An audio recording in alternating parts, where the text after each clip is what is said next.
Ay! Hindi. Yan o. Tubig. Kaya malakas ang tunog. Yan o. Kaya kita nyo.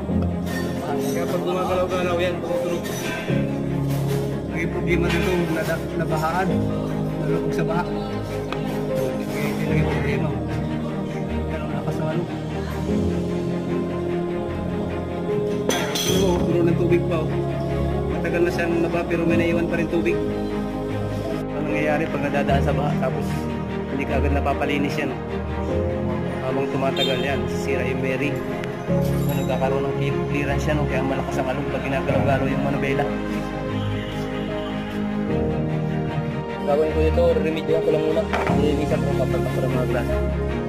Bibigyan namin kung wala. Pag nawala, mas maganda kasi hindi na bibili yung mayari ng